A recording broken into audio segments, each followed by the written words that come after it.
The federal government has tabled legislation to limit handguns and has pledged to buy back assault-style weapons. The new bill includes a national freeze on buying, selling, and importing handguns.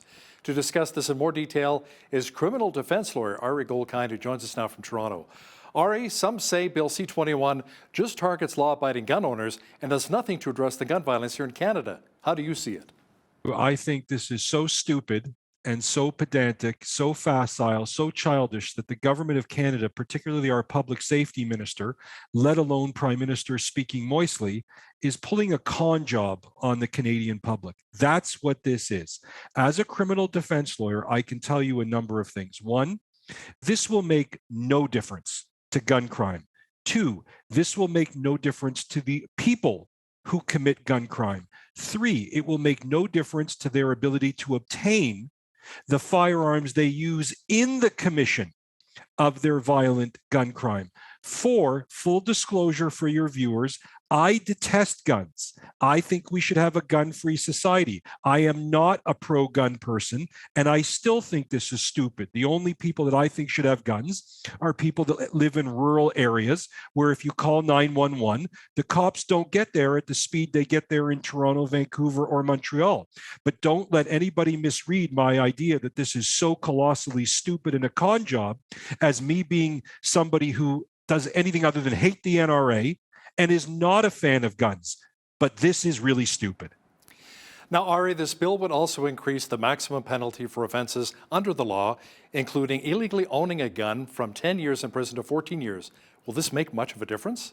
Not only are these sentencing changes offensive, they're ignorant. While our federal government is making sentences lighter for people who commit a number of violent crimes, people who commit a number of serious drug offenses, this is simply targeting the law-abiding. Now, why do we call them the law-abiding? Because they abide by laws. That's who he's going after. The very people that are causing the havoc in many cities across this country are people who already know there are laws against shooting people. There are laws against possessing a loaded firearm in your waistband. There are laws against shooting people in public. Do they care about those laws? No. Are they using any handgun that would be the subject matter of this stupid bill? No. But when the government ridiculously uses Texas and has legislation sitting in a drawer somewhere, but thinks, oh, when can we get it out, and uses what is happening in Uvalde, Texas, to then drop it. That is an insult not only to Uvalde, Texas, and the people massacred there. It's an insult to all the law-abiding gun owners in Canada who are meticulous, who are careful, who comply with every one of a number of regulations that they have to comply with.